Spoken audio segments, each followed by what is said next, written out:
The fort is quite impressive from the outside, with its enormous round buttresses that stand 40 meters tall, while the inside of the fort has mostly crumbled due to years of neglect.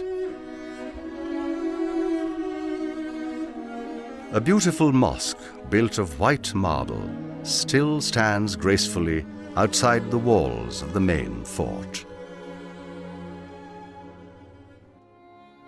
Let us now move further down south into the province of Sindh, where history turns ancient from old.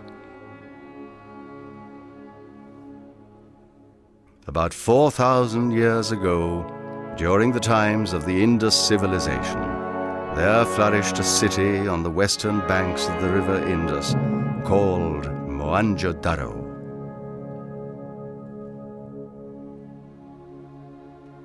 Excavated in 1921, the city of Mohenjo-daro, which means Mound of the Dead, is one of the most important archaeological sites of Asia. The city of Mohenjo-daro was highly planned and had a strong administrative setup. There were proper laid-out streets and had different sectors reserved for different functions. They had a college, wells, granaries for grain storage. They also had a functional and well-planned drainage system. And of course, for religious worship, they had a main stupa, or citadel, built on raised ground right above the city.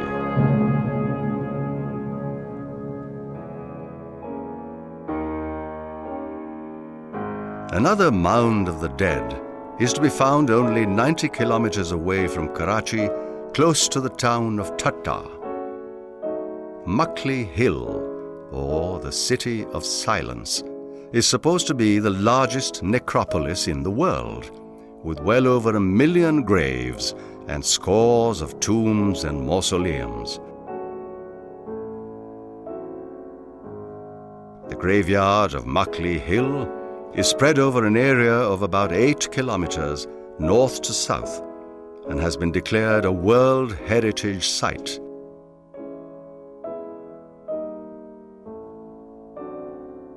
Most of the tombs and grand mausoleums in the Muckley Hill date back to the 15th and the 16th century AD.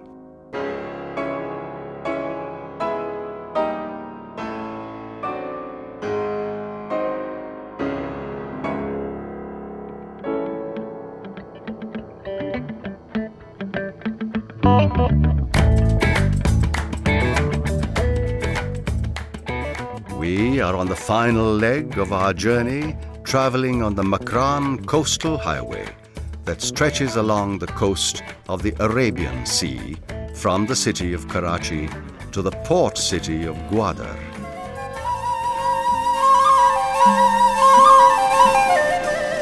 Makran is the extreme southern region of the Balochistan province and has a very distinct culture of its own.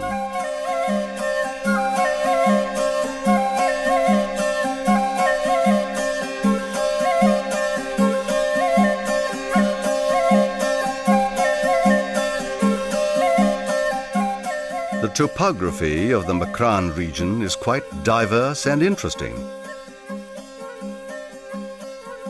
The coastal highway sometimes passes close by the coast with long sandy beaches, and sometimes it moves through arid and rugged mountain ranges.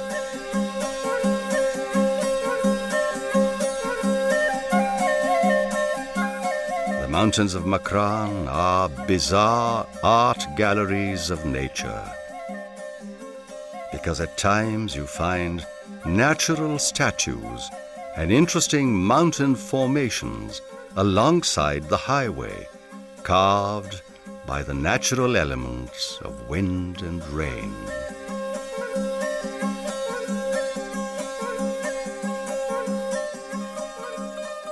And then there are the sand dunes of Pasni, a small fishing town about 150 kilometers before Gwadar along the coastal highway.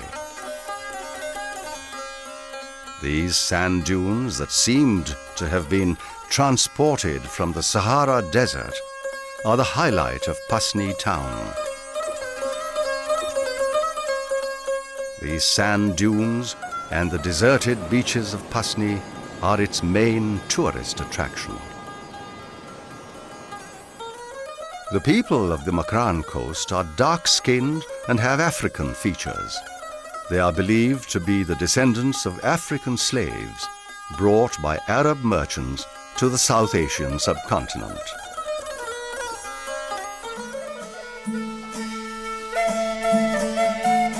The port city of Gwadar is our final destination on the Makran coastal belt.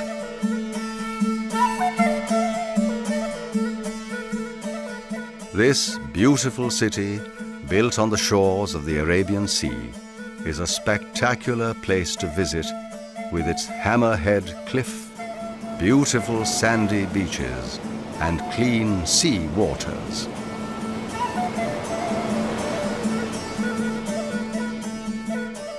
One can take long walks on the beach, observing the fishermen's lives, witness the wooden boats being made by ancient tools, watch little Makrani kids playing football, or just marvel at the beauty of the sun taking a dip in the Arabian Sea.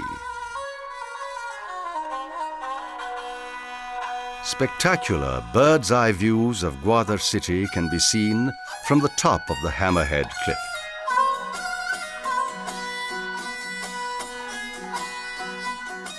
And a walk along the edge of this cliff on the opposite side offers stunning views of the open, deep blue sea. A five-star hotel has also been built on the Hammerhead Cliff to provide excellent room and board to visiting tourists.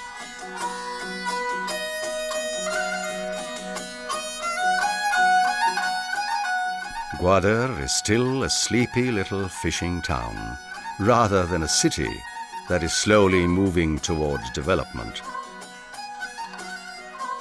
A deep-sea port has been recently built in Gwadar, and soon, with the arrival of big ships, a new chapter will open up in the life of this promising town.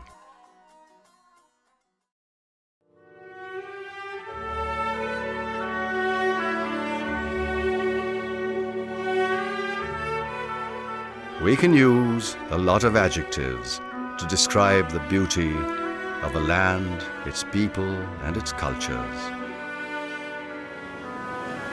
But it is the humility of the spirit of that certain place and its people that evokes the desire in you to go there. And it seems that in Pakistan, the humility of that spirit is still intact.